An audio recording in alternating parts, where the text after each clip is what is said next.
I don't know about you, but I haven't cleaned my keyboard since August, and that is too long ago to have not cleaned my keyboard at all. So in this video, I'm going to teach you exactly how you can clean yours in the most effective way possible. Now to start, you're going to want two things. A very large bowl and your keyboard. So to start, we're just going to take off every single keycap that we can. I don't have a keycap puller, which is going to make this annoying, but it should be all right.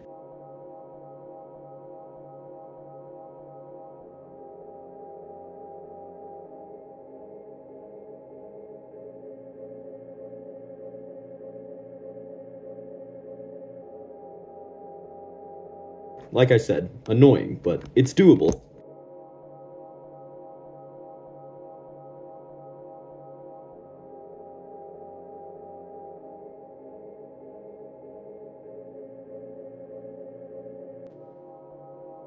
Certain keys, I don't know if you can see this, but certain keys, focus, are gonna have these, or something similar, little plastic clips that are going to clip onto a metal rod of some sort, usually. Now, not every keyboard has this, and on lower end keyboards, it probably won't be there. But these will just help stabilize the keys. So they're pretty important, but not the end of the world if you don't have them. And if you don't have them, it really doesn't affect any of what we're doing today. So, yeah.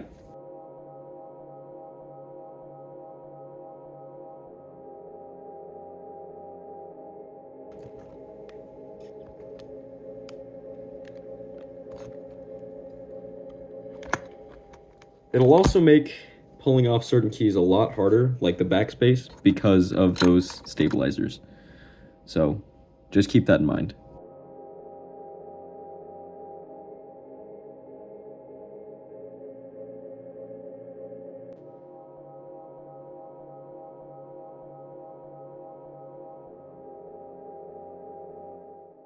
The spacebar also has stabilizers.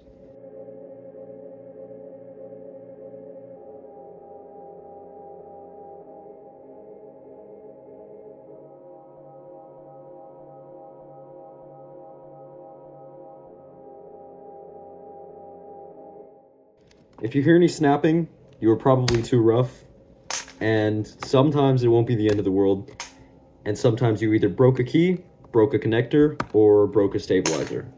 And trust me, you don't want any of those to happen to you, because if you break a key, that's going to make it annoying, depending on how badly it's broken. If you break a stabilizer, it's not going to be stable anymore, or the key just simply will not go on.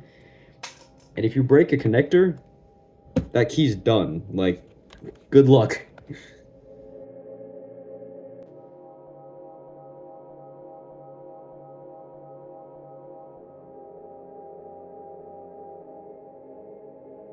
Once every key has been taken off and moved to a pretty large bowl, we're going to take this to a sink.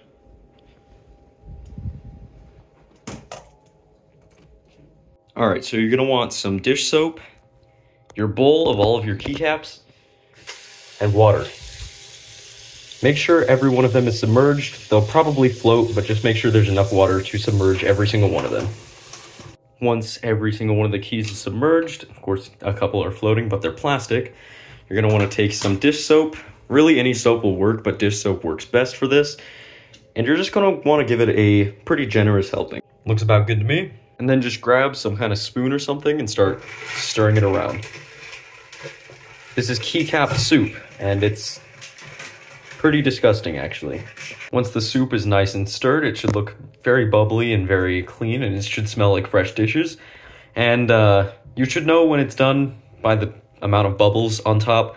I had a lot more, but I strained a lot of them off. So now we're ready to strain the water out of the bowl and dry the keycaps. I set out a towel so I can lay them all out, but first we're going to strain them.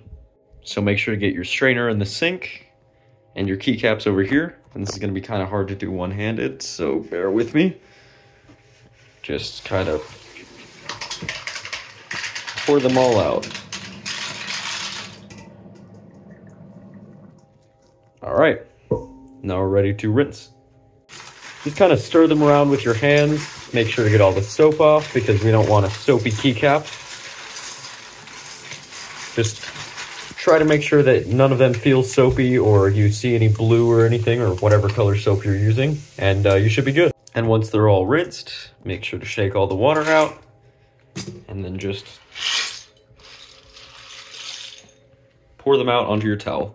I'd lie them out flat so they dry a little faster, but we're just gonna take the lazy way out and shake it up. Bunch up the towel and get to shaking. All right, back in my bedroom, and we got the keycaps all laid out on the towel. They're drying well because, you know, they're small plastic pieces on a towel. They shouldn't take that long to dry. And then over here, we've got the keyboard. Now, it's filthy, very, very gross, and it's very dusty. So you're gonna take a rag. This one looks really dirty, but I swear it's clean. And you're just gonna start wiping through every crevice that you can. And I accidentally signed myself out and need to do a security thing. Okay, cool, cool. So you're just gonna kind of get in every crevice that you can. And really, ideally, you should have compressed air for this, but I don't know that I have any. And if I do, I don't know where it is. So this will have to work. Actually, holy crap, it's so disgusting. I need to go find compressed air. Couldn't find the compressed air, so I got the next best thing, which is a whole very powerful vacuum.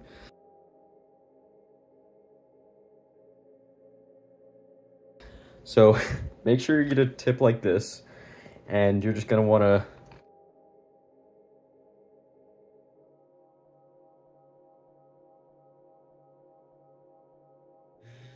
pretty much just do that over the whole thing. And then once you very thoroughly vacuumed your keyboard, you're gonna wanna go ahead and grab yourself a bottle of 70% isopropyl alcohol.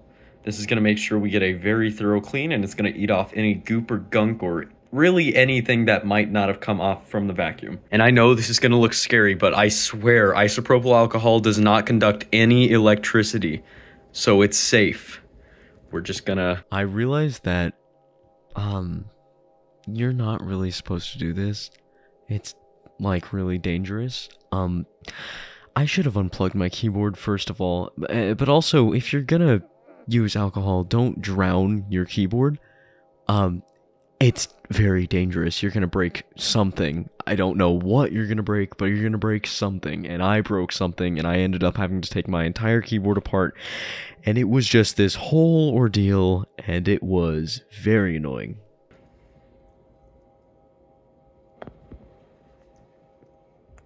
Oh, this feels like a sin.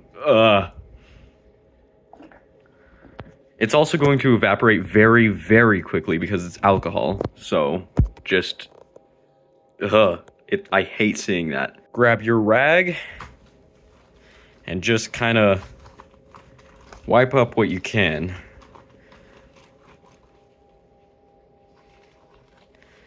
Now, if you're working on a wood desk without a mouse pad, I would recommend taking the keyboard somewhere else to a towel or something, because isopropyl alcohol is very corrosive, so it could ruin any finish on the wood. So, like, I wouldn't pour it on this wood right here. No, this is a nice countertop.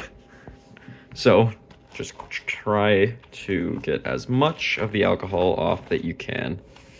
I took a rag and I got as much of the alcohol off that I could, and really, there's not a whole lot left. Might want to re-vacuum or something, because there is a little bit of hair and floof and dust. But, other than that, it is looking cleaner than it ever has. But yeah, that rag was actually quite disgusting. So, grab a glasses cleaning rag or just a small microfiber cloth. And this way you can really get in between the little edges and contours and the little crevices and everything. This is going to get all of the dust, all of the maybe possibly leftover grime that you may have missed. And it's just really the final step before we reassemble the keyboard. And now, once all of that is done, we are ready to reassemble, finally. I'm not going to give a tutorial on how to reassemble your keyboard because it's really pretty self-explanatory, and every keyboard layout is slightly different, so I won't be providing a tutorial. Anyway guys, thanks for watching, and as always, keep it wheezy. So this was me trying to fix it. I took everything apart. I took off every single switch. I took off every single cap. And I ended up blowing it out with a ton of compressed air. Used up like half a can. I have an optical switch keyboard, which means there are lasers that are, I guess, intercepting the plastic or something. I don't know how it works. I don't know how to explain it and sound smart. But it uses lasers, and I assume that some of the alcohol was acting as some sort of lens in some of the lasers, and so some of the keys were not registering at all. Some of the keys were having ghost presses or double presses, whatever you prefer to call them. And some of the keys were just giving me trouble in general. And so I realized I had either broken something or I just got too much alcohol in it. And it was kind of both. I didn't unplug my keyboard when I was cleaning it, so I did damage it. Probably just a little bit. It wasn't great. But I got it fixed. I spent like 2 hours completely taking it apart by hand. Don't have a cap puller or a switch puller, so that was not fun at all. But I had YouTube and I had Dr. Pepper, so I was fine. Anyway, thanks for watching, and as always, keep it wheezy.